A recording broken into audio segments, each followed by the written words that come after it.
नमस्कार, hello, good morning. मैं mister Vinod आपका स्वागत करता हूं अपने आज के प्रेजेंटेशन में। और आज के टॉपिक ये रहे।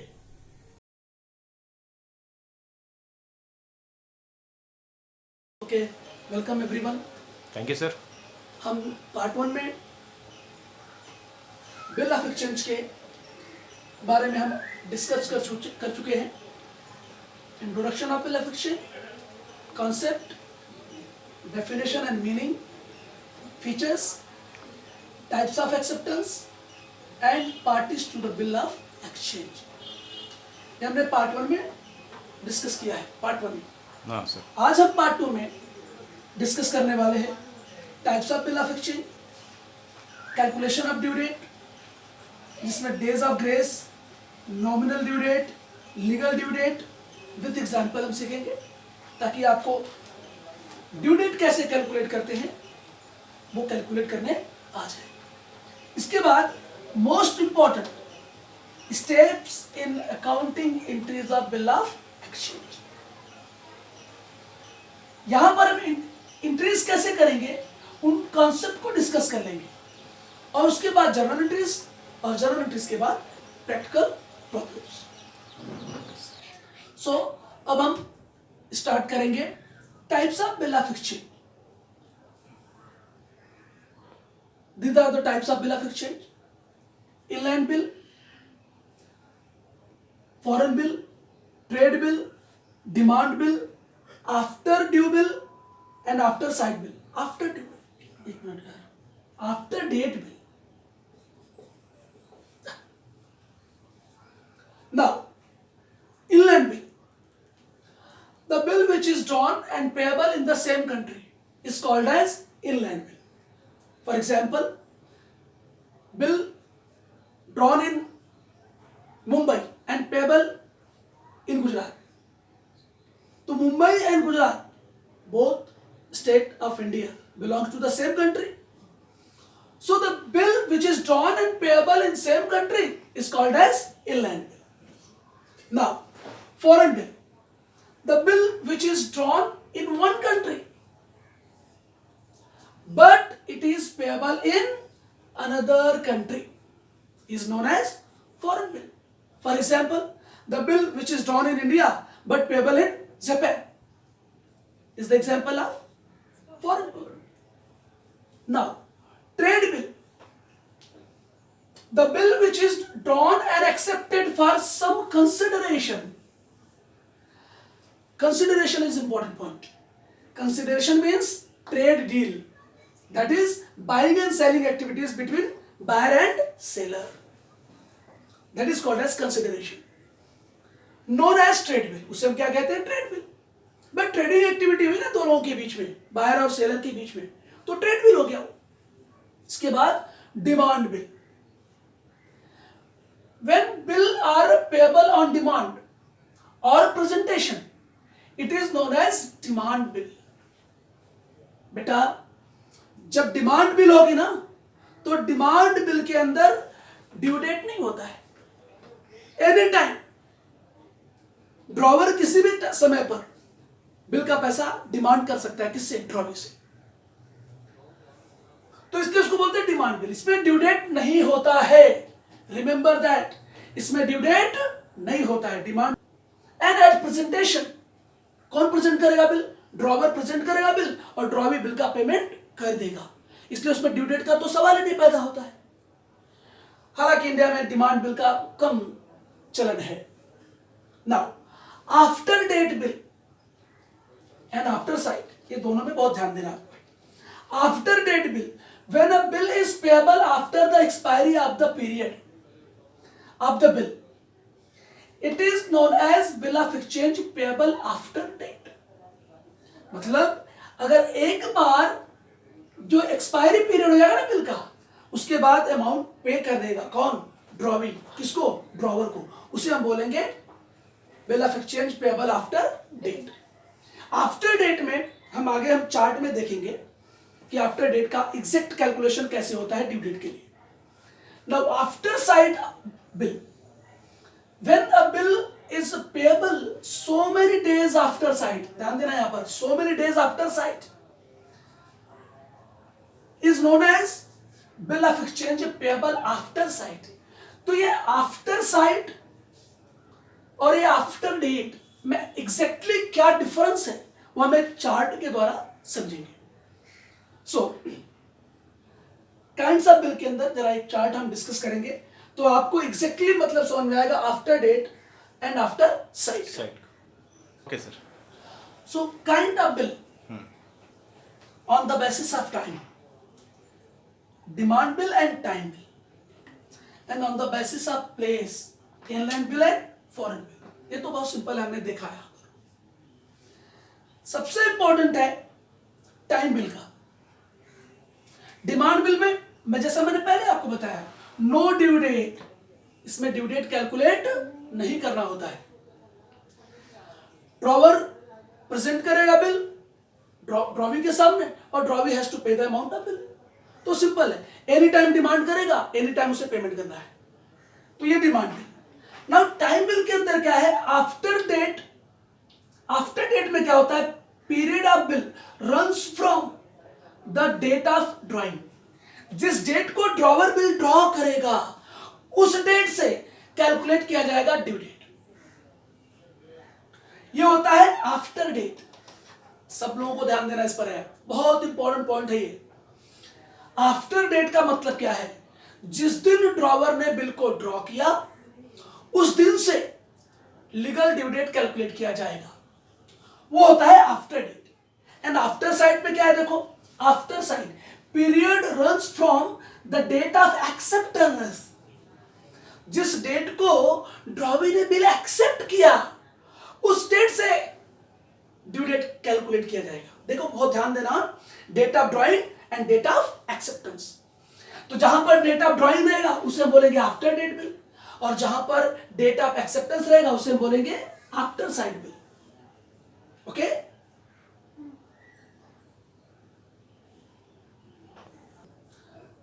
अब हम कैलकुलेट करेंगे ड्यू डेट।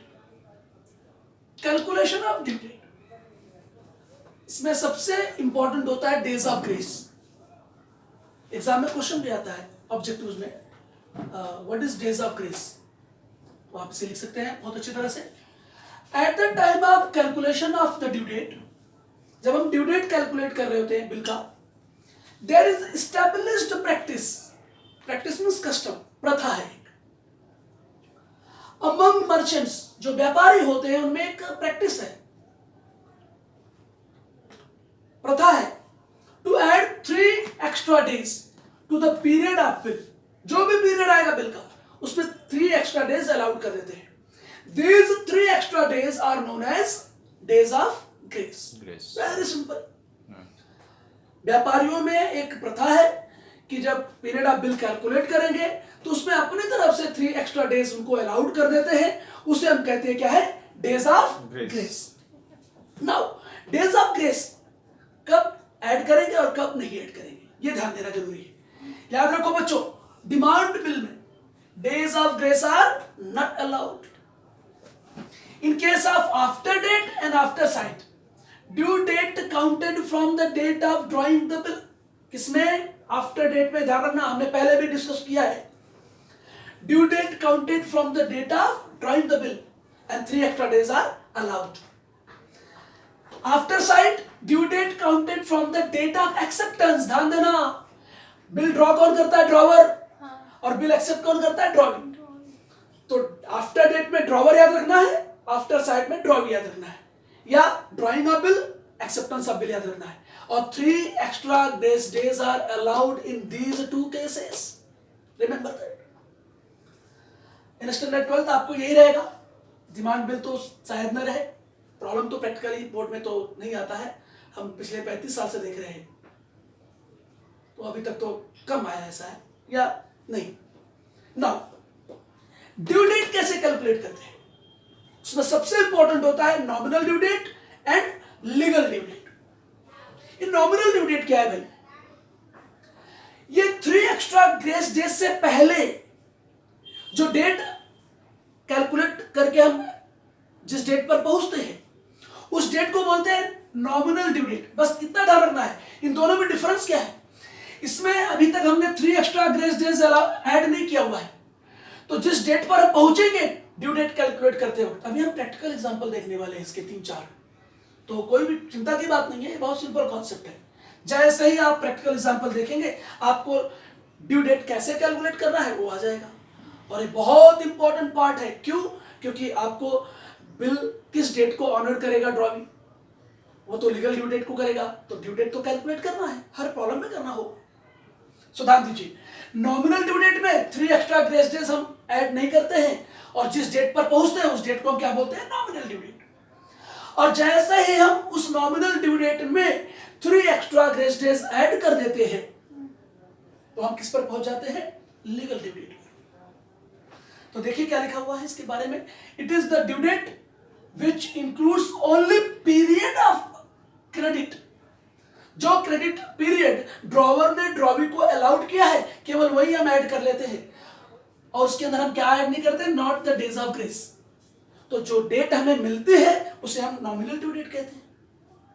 अब इसमें देखो, लीगल ड्यू डेट में it is the due date which includes both the period of credit and 3 additional days, that is days of grace।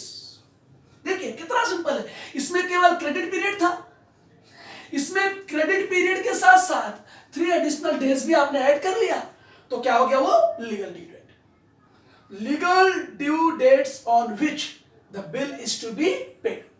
याद रखना, लीगल ड्यू डेट के दिन ही ड्रॉवी ड्रॉवर को पेमेंट करता है। अब सबसे इंपॉर्टेंट एक चीज हम डिस्कस करेंगे कि अगर किसी ने पूछा मुझसे अभी, अरे सर लीगल ड्यू डेट अगर पब्लिक हॉलीडे को आ गई तो क्या होगा?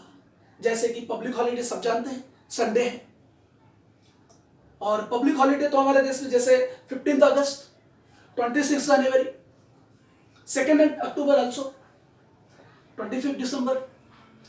मान लीजिए अगर आपकी लीगल ड्यू डेट 15 अगस्त, यहाँ देखिए 15 अगस्त और 26 जनवरी को आ गया, तब किस डेट को आप पेमेंट करेंगे? कौन पेमेंट करेगा? ड्रॉवी। तो ये बात बहुत ध्यान से देखना है। अगर if due date falls on 15 August and 26 January, these are the public holidays, then the bill must be payable on preceding date। preceding date means bill का अमाउंट पे होगा तब 14 अगस्त को, और बिल का अमाउंट पेड होगा 25 जनवरी को, तब हम इसको लीगल ड्यू डेट कंसीडर करेंगे। ध्यान देना, सभी ध्यान दें प्लीज, ये बहुत इंपॉर्टेंट है। लीगल ड्यू डेट कैलकुलेट करते वक्त बच्चों को ये कभी कभी ध्यान से निकल जाता है, तो ध्यान से निकलना नहीं चाहिए, बहुत इंपॉर्टेंट है। और ज्यादातर प्रॉब्लम इसलिए टेक्निकल है ना, तो एग्जाम में आता है शायद, तो आप सबको ध्यान देना है। तो ध्यान दीजिए, लीगल ड्यू डेट के वक्त अगर if legal due date falls on 15 August, 26 January, these are the public holidays, then legal due date is considered preceding date, that is 14th August and 25th January. Now one point is also there. If sometime government declared suddenly holiday, when government declares sudden holiday, at that time legal due date is next following date. For example, if in your calculation, if legal due date is 10th August, 10th of August is the legal due date, और government ने उस दिन suddenly declare कर दिया, there are so many circumstances under which government declare sudden holidays. Sudden holidays के अंदर क्या होगा? अगर आपका कैलकुलेशन आता है 10 अगस्त, तो आपको जो नेक्स्ट फॉलोइंग डे है, जैसे कि 11th अगस्त आपको कंसीडर करना पड़े, 11th अगस्त को आपको कंसीडर करना होगा क्या? Legal due date. तो ध्यान रखो आप लोग, अगर due date fall on public holiday 15th August, 26th January, then due date becomes 14th August and 25th January. In case if sudden public holiday is declared by the government, If your legal due date is 10th August, then you consider 11th August is due date. Okay? Okay sir. Okay. Calculate करना सीखेंगे due date. मैंने यहाँ पे आपको 4 example पहले लिख रखे हैं. Find out the due date. इसमें आपको दिया हुआ data bill and period of credit. 4 बहुत अच्छे एग्जाम्पल हैं. अगर हम ये 4 एग्जाम्पल ठीक से सीख लें तो हमें समझ में आएगा कि कैसे ड्यू डेट कैलकुलेट करते हैं. फॉर्मूला है data bill plus period plus grace days. हम पहला एग्जाम्पल लेते हैं. यहां पे डेटा बिल क्या है? 10th जनवरी. डेट क्या है? 10th जनवरी. मंथ कौन सा है? फर्स्ट. और ईयर कौन सा है? 2014. डेट है 10, month first January and year 2014. इसके बाद हमारा पीरियड क्या है? उसको हम ऐड करेंगे पीरियड. क्या ऐड करेंगे? पीरियड. तो पीरियड क्या है? 2 मंथ है, तो हम मंथ को मंथ में ऐड कर देंगे.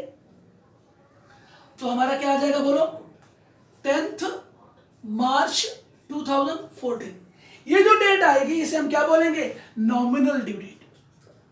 Nominal due date. अभी हमने इसके पहले जो सीखा कि नॉमिनल ड्यू डेट किसे कहते हैं, मैंने क्लियर बताया था कि नॉमिनल डेट में हम ग्रेस डेज ऐड नहीं करते हैं.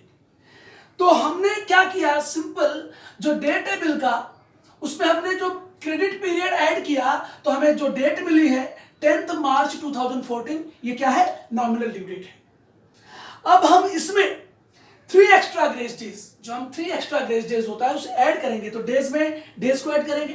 डेट की जगह पे हम डेज भी ले सकते हैं बेटा. हाँ, तो इसमें हम 3 डेज अगर हम एक्स्ट्रा ऐड कर देंगे तो 13th March 2014 is legal due date. Legal due date. The amount of bill is payable by drawee to the drawer or pay of the bill on 13th March 2014. This is the legal due date. Very simple example. Now, in next example, अब हम थोड़ा सा speed होंगे. हम तो ये क्या है? 3rd जनवरी. 3rd हो गया. मंथ कौन सा है? जनवरी है. और ईयर कौन सा है? 2015. अब देखना ना, से पहले एग्जाम्पल में मंथ था, अब डेज आया है बेटा. तो मैं क्या करूंगा? डेज को इसमें डेज में लूंगा. ये डेज है 3rd डे ऑफ जनवरी 2015. इसको हम क्या रीड करते हैं? 3rd day of month of January 2015. Now मैं इसमें डेज में डेज ऐड कर ले रहा हूं. पीरियड क्या हमारा डेज में है? देखो पहले पीरियड मंथ में था, अब पीरियड किसमें है? डेज में है. मैंने ऐड कर लिया पीरियड. अब मुझे क्या मिल गया? 23rd जनवरी 2015. ये मेरा कौन सा डेट है? नॉमिनल ड्यू डेट है. नॉमिनल ड्यू डेट मुझे मिल गया. अब मैं जैसे इसमें 3 एक्स्ट्रा ग्रेस डेज ऐड करूंगा तो मुझे क्या मिल जाएगा? 26 जनवरी 2015. ये क्या हो गया मेरा? Legal due date. लेकिन बेटा याद रखो 26 जनवरी क्या है? पब्लिक हॉलीडे है. तो मैंने क्या बोला? Next preceding day becomes legal due date. तो नेक्स्ट प्रीसीडिंग डेट क्या आएगा? बोलो 25th January 2015 is the legal due date. Is the legal due date. देखो ध्यान से, बहुत ही सिंपल एकदम.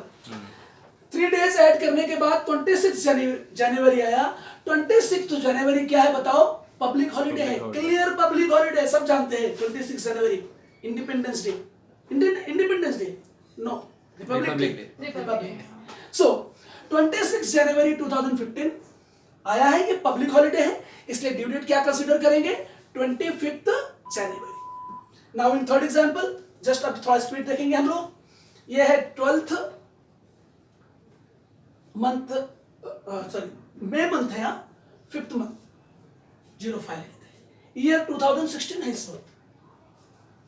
इसमें ईयर 2015 था. ये स्क्रिप्ट अभी 2016. अभी मंथ कितना है? क्रेडिट पीरियड कितना है? 3 डेज, 3 मंथ्स. तो ये क्या आ गया हमारा? नॉमिनल ड्यू डेट 12 अगस्त 2016. ये नॉमिनल ड्यू डेट आया. नॉमिनल ड्यू डेट मैं ऐसा लिख रहा हूं, नॉमिनल ड्यू. अब मैं जैसे इसमें 3 डेज ऐड करूंगा तो ये क्या आ गया? 15th अगस्त 2016. अब बताओ मुझे, इस एग्जांपल में देखा आपने, मुझे बताइए जल्दी से. 15th अगस्त आया अगर तो 14th अगस्त तो क्या आंसर लेंगे आप लोग? अरे बोलिए ना जरा। 14 अगस्त, ये हो गया आपका 14 अगस्त 2018 16। ये क्या हो गया आपका, बोलो, legal due date, legal due date. Third example हो गया। Now last one is, homework भी करेंगे? नहीं, मैं कर देता हूं। 1 अक्टूबर, देखो ध्यान से, 1 मंथ अक्टूबर 10th मंथ आएगा और ये 2012 है। बेटा ध्यान देना, 90 डेज है, बड़ा पीरियड है, तो मैं क्रेडिट पीरियड ऐड कर रहा हूं। डेज है तो डेज में ऐड करूंगा 90 डेज। मंथ में होता तो मंथ में ऐड करता। तो ये हो गया 91 डेज अक्टूबर के। अब मुझे बताओ जरा, ध्यान देना, बहुत अच्छा एग्जांपल। अक्टूबर महीने में कितने दिन होते हैं भाई? 31 days. 31 days, yes correct. 31 days में अक्टूबर मंथ के माइनस कर रहा हूं उसमें से। ना बेटा, सॉरी, अब ये 3 डेज तो हमारे कौन से बाकी हैं? ग्रेस डेज वाले बाकी है। देखो किसी ने बोला नहीं, मुझे ही बताना पड़ता है। ठीक है, मैं बता देता हूँ। 3 डेज ग्रेस डेज भी ऐड कर लेते हैं बेटा इसमें। ये हो गया 94 डेज ऑफ अक्टूबर 2012। अरे भैया, कोई ऐसा महीना होता है क्या जिसमें अक्टूबर महीने में 94 डेज होते हैं क्या? नहीं ना, नहीं। तो हम बताए पहले, तो अक्टूबर मंथ में कितने डेज होते हैं? 31 डेज। मैं अक्टूबर मंथ के 31 डेज माइनस कर दूंगा तो मेरे पास जो आएगा 63 डेज ऑफ नवंबर 2012। अब मुझे बताओ जरा, नवंबर मंथ में 63 डेज होते हैं क्या? सिमिलरली मैं अब क्या कर रहा हूं, नवंबर में कितने दिन होंगे? 30 डेज माइनस कर दूंगा नवंबर के, तो मेरे पास आएंगे कितने? 33 डेज दिसंबर मंथ के। कौन से मंथ के? दिसंबर मंथ के। भाई दिसंबर में 33 डेज होते हैं क्या? 31 डेज होता है। 31 डेज होते हैं, तो मैं दिसंबर के भी 31 डेज माइनस कर दूंगा तो जो अब आएगा क्या? मुझे 31 डेज माइनस करने के बाद रिमेनिंग डेज क्या बचे? 2 दिन। अरे दिसंबर तो निकल गया, अरे भाई दिसंबर 2012 निकल गया, तो क्या आ जाएगा? जनवरी 2013 आ जाएगा। तो भाई ये 2 जनवरी 2013 बिकम ड्यू डेट। ये याद रखो, यहाँ पे 2 जनवरी 2013 क्या हो जाएगा हमारा? Due date. तो ध्यान देना जरा, मैं एक बार और एक्सप्लेन कर दे रहा हूं। 94 डेज किसके? अक्टूबर के। उसमें से अक्टूबर मंथ के मैंने 31 डेज माइनस किए तो 63 डेज बचे अगले महीने के, नवंबर के। नवंबर में भी 63 डेज नहीं होते हैं, तो मैंने 30 डेज नवंबर के माइनस कर दिए, तो अब रिमेनिंग डेज कितने बच गए? 33 डेज ऑफ दिसंबर। दिसंबर में भी 31 डेज होते हैं, मैंने वो भी माइनस कर दिए, तो बच गए 2 दिन। लेकिन बेटा ध्यान रखना, ये 2012 का दिसंबर खत्म कर दिया मैंने, तो अगला साल चढ़ जाएगा 2013। तो एकदम ध्यान से, 2 January 2013 is the legal due date. Okay, सबको समझ में आया? Yes sir. Okay, that's all. अच्छा है, अब हम आगे डिस्कस करेंगे अकाउंटिंग एंट्रीज। Okay sir. अब हम डिस्कस करने वाले हैं अकाउंटिंग एंट्रीज कॉन्सेप्ट। मैं पूरी जर्नल एंट्रीज नहीं डिस्कस कर रहा हूं, जर्नल एंट्रीज के लिए हम नेक्स्ट लेक्चर में आएंगे। आज के लेक्चर में अब यहां तक हम डिस्कस करने वाले हैं accounting entries concept. Seller credit sale करेगा किसको? बायर को, और बायर क्रेडिट परचेस करेगा। सेलर देगा बिल ऑफ एक्सचेंज ड्रॉ करके, और ड्रॉवी उसे एक्सेप्ट कर लेगा। तो इसकी एंट्रीज होगी, सेल और परचेस, इसकी बुक में सेल की एंट्री, इसकी बुक में परचेस की एंट्री। फिर जब ये बिल ड्रॉ करेगा और ये बिल एक्सेप्ट करेगा तो उसकी एंट्री होगी। इसके पास आएगा, इसके पास से जाएगा बिल पेबल, और इसके पास आएगा क्या? Bill receivable. इसके पास मतलब ड्रॉवर के पास बिल रिसीवेबल आएगा, इसके पास से यानी कि ड्रॉवी के पास से बिल पेबल जाएगा। इसकी एंट्री होगी सेकंड। 2 एंट्रीज, हाँ इसमें याद रखिएगा, 2 एंट्रीज होगी, सेल और परचेस की एंट्री। बिल ड्रॉ और एक्सेप्ट करने की एक एंट्री होती है, यहाँ पर ड्रॉवर के रूप में एक एंट्री और ड्रॉवर के रूप में। नाउ ड्रॉवर के पास कितने ऑप्शंस होंगे बिल को लेकर के? 4 ऑप्शंस होंगे, केवल 4 ऑप्शंस। इसी पे पूरी टॉपिक है, ये इतना ही टॉपिक है पूरा, ही ध्यान रखिएगा। 4 ऑप्शंस ड्रॉवर के पास है। ड्रॉवर बिल को ड्यू डेट तक अपने पास रखेगा, उसे हम बोलेंगे रिटेन्ड बिल, एक ऑप्शन। याद रखो, ड्रॉवर बिल को ड्यू डेट तक अपने पास रखेगा, उसे क्या बोलते हैं? Retained bill. सेकेंड केस है discount the bill with bank. Drawer को जब लिक्विड कैश की जरूरत होगी या उसके पास पैसे नहीं होंगे, तो उसके पास कई सारे बिल पड़े हैं, वो जाके बैंक में अपने डिस्काउंट करा लेगा। बिल को डिस्काउंट करने का मतलब है, मान लिया जाए एग्जांपल के तौर पर, बैंक में जाएगा 2000 का बिल लेकर ड्रॉवर, बैंक को 2000 का बिल देगा, बैंक कुछ पैसे डिडक्ट कर लेगा, डिस्काउंट काट करके दे देगा। से मान लिया 2000 का बिल है, बैंक ने 1900 रुपीज पे कर दिया, 100 रुपया बैंक ने डिस्काउंट काट लिया, वही हो। इसके बाद ड्रॉवर क्या कर सकता है, बिल को इंडोर्स कर सकता है। किसको? Endorsement of bill to third parties. जो थर्ड पार्टी होती है उसको इंडोर्सी बोलते हैं, और उसमें ड्रॉवर क्या बन जाता है, इंडोर्सर। याद रखिएगा। फोर्थ ऑप्शन क्या होगा ड्रॉवर के पास, bill sent to the bank for collection. बहुत सारी बिल होती है ड्रॉवर के पास, उसके ड्यू डेट निकालने में, उसको याद करने में कठिनाई होती है, सीधे बैंक को काम सौंप दो, बैंक बिल का पैसा बराबर टाइम पे लीगल ड्यू डेट के दिन कलेक्ट करेगा और ड्रॉवर के अकाउंट में पैसा जमा कर देगा। बदले में बैंक चार्जेस ले लेगा, सर्विस चार्जेस ले लेगा। ये चार ऑप्शन में, ये तो रिटेन बिल की एंट्री तो यही है, जो बिल रिसीवेबल ड्रॉ और एक्सेप्ट करने की एंट्री आ गई वो एंट्री है। बाकी के सभी केसेस में केवल ड्रॉवर की बुक में एंट्री होगी, ड्रॉवर की बुक में इन सभी केसेस की एंट्री नहीं होगी। ध्यान रखना, अगर ड्रॉवर बिल को डिस्काउंट करता है बैंक में, इंडोर्स करता है बिल को और बिल भेजता है बैंक फॉर कलेक्शन के लिए, तो केवल इसकी एंट्री ड्रॉवर की बुक में होगी, ड्रॉवर की बुक में नो एंट्री। ध्यान रखना, ड्रॉवर की बुक में नो एंट्री। नोट कर लो सब लोग अच्छी तरह से। इसके बाद सबसे इंपॉर्टेंट केस, अब लीगल ड्यू डेट के दिन ड्रॉवी क्या करेगा, पेमेंट करेगा बिल का। अगर ड्रॉवी ड्यू डेट के दिन पेमेंट कर देता है, चाहे कोई भी केस हो, एज द केस में भी, रिटेन बिल हो, डिस्काउंटेड बिल हो, इंडोर्समेंट ऑफ बिल हो, या bill sent to the bank for collection हो, किसी भी केस में ड्रॉवी अगर पेमेंट करता है, पेमेंट कर देता है ड्यू डेट को, तो उसको बोलेंगे honour of bill, bill honoured हो गए।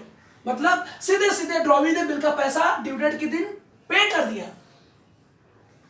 अगर ड्रॉवर के पास बिल है तो रिटेन बिल ऑनर्ड हो जाएगा, बैंक के पास बिल है तो डिस्काउंटेड बिल ऑनर हो जाएगा, इंडोर्सी के पास बिल है तो इंडोर्स बिल ऑनर हो जाएगा, और बिल अगर बैंक फॉर कलेक्शन के पास है तो bill sent to the bank for collection honoured हो जाएगा बच्चों। Very simple. अब ऑनर के केस में, एज द केस में भी वैसी चार एंट्री, चारों में से कोई भी एक एंट्री होगी, कोई भी एक बिल ऑनर्ड होगी ना बेटा। उसी प्रकार से ऑनर की केवल एक ही एंट्री होती है ड्रॉवी की बुक में, वो एंट्री हम डिस्कस करेंगे, एक ही एंट्री होती है, इसमें एंट्री चेंज नहीं होगी, खाली इसमें केस के अनुसार एंट्री चेंज होगी। इसके बाद यह भी तो हो सकता है कि ड्रॉवी ड्यू डेट के दिन पेमेंट ना करे। जब ड्रॉवी ड्यू डेट के दिन पेमेंट नहीं करेगा तो उसी को बोलते हैं डिसऑनर ऑफ बिल। बहुत सिंपल बात है, ड्रॉवी ड्यू डेट के दिन पेमेंट नहीं किया तो बिल क्या हो गई, डिसऑनर। ये जो डिसऑनर होता है ना, ये कभी कभी नोटिंग चार्जेस के साथ होता है और कभी कभी नोटिंग चार्जेस के बिना होता है। मान लिया जाए नोटिंग चार्जेस आया, तो नोटिंग चार्जेस के बारे में हम प्रैक्टिकल प्रॉब्लम में डिस्कस करेंगे। फिलहाल इतना नॉर्मली बता देता हूं कि नोटिंग चार्जेस में नोटरी पब्लिक होता है, who is called as liaison officer and appointed by the government of India। और ये जो नोटरी पब्लिक होता है, ये नोटरी पब्लिक का काम होता है, एक तरह से हम कह सकते हैं ना, जैसे मांडवली भाई होता है भाई। ड्रॉवर और ड्रॉवी के बीच में कोई भी डिस्प्यूट होगा तो पहले उसे बाहर सेटल करने की कोशिश करता है, नहीं हुआ तो फिर जाइए आगे बढ़िए। तो जो बिल ऑनर डिसऑनर जब होगी ना, तो नोटिंग एंड प्रोटेस्टिंग होता है नोटरी पब्लिक के पास। और कौन करता है, इनमें से कोई भी केस, अगर बिल रिटेन्ड है तो ड्रॉवर करेगा, यहां पे तो बैंक करेगा, यहां पे तो इंडोर्सी करेगा, यहां पे तो खुद बैंक फॉर कलेक्शन में बैंक ही करेगा, नोटिंग एंड प्रोटेस्टिंग। और नोटिंग एंड प्रोटेस्टिंग करने में जो भी खर्च आएगा, वो सारा का सारा खर्च किस पे डाल दिया जाता है, ड्रॉवी पे डाल दिया जाता है बाद में। ड्रॉवी इज लायबल टू पे all expenses in case of noting whatever be noting charges, the amount of noting charges must be paid by the drawee, not by these parties। इसके बाद हमारे पास तो ये तो ड्रॉवर का पूरा ऑप्शन है। इसके बाद ड्रॉवी के ऑप्शन है, 3 ऑप्शन है उसके पास। पहले ऑप्शन में क्या है उसके पास, रिन्यूअल ऑफ बिल। अगर ड्रॉवी ड्यू डेट से पहले ही अगर ड्रॉवी ड्यू डेट से पहले रिन्यूअल का रिक्वेस्ट करता है, किससे, ड्रॉवर से, इसके पास पैसे का इंतजाम नहीं हो पाया, तो ये रिक्वेस्ट करेगा, अप्रोच करेगा किसको, ड्रॉवर को, कि भाई मेरा बिल रिन्यूड कर दो, पुराना बिल कैंसिल करो और नया बिल ड्रॉ करो। इसमें मैक्सिमम 3 से 4 entry, minimum 3 entry, maximum 4 entry, दोनों पार्टीज की बुक में, ड्रॉवर की बुक में भी और ड्रॉवी की बुक में भी। मैंने पहले कह दिया, अगले लेक्चर में हम इसको डिटेल में डिस्कस करेंगे। Okay sir. फिर ड्रॉवी क्या कर सकता है, बिल को रिटायर कर सकता है, उसे बोलते हैं retirement of bill. Due date से पहले ही ड्रॉवी के पास पैसे का इंतजाम हो गया, वो बोलता है कि मैं पेमेंट करना चाहता हूं, तो तो ड्यू डेट से पहले जब ड्रॉवी पेमेंट कर देता है तो उसको बोलते हैं रिटायरमेंट ऑफ बिल। और रिटायरमेंट करेगा जब ड्रॉवी, तो ड्रॉवर उसको कुछ रिबेट देता है जिसे हम डिस्काउंट कहते हैं। इसके बाद थर्ड ऑप्शन हो सकता है कि ड्रॉवी क्या हो जाए, इंसॉल्वेंट हो जाए या बैंकरप्ट हो जाए। इस केस में मतलब क्या होगा, ड्रॉवी के पास पैसे नहीं है, क्या करोगे भाई, मैं इंसॉल्वेंट हो गया, मेरी लायबिलिटी ज्यादा है, असेट कम है, I am not liable to pay your dues, so ये क्या हो जाएगा, इंसॉल्वेंट। ऐसे में क्या होगा, ड्रॉवर और ड्रॉवी दोनों की बुक में दो एंट्रीज होगी, पहला डिसऑनर का और इसके बाद कुछ पैसे तो वसूल लेगा ना ड्रॉवर इससे, और बाकी जो डूब जाएगा ड्रॉवर का पैसा वो ड्रॉवर का बैड डेब्ट्स होगा, और ड्रॉवी के लिए होता है वो, उसको बोलते हैं डेफिशिएंसी। क्या होता है वो, डेफिशिएंसी। तो आज के लेक्चर में यहीं तक, हम अगले थर्ड पार्ट के लेक्चर में जर्नल टेस्ट पे डिस्कस करेंगे और उसके बाद प्रैक्टिकल प्रॉब्लम। धन्यवाद। Okay sir, thank you.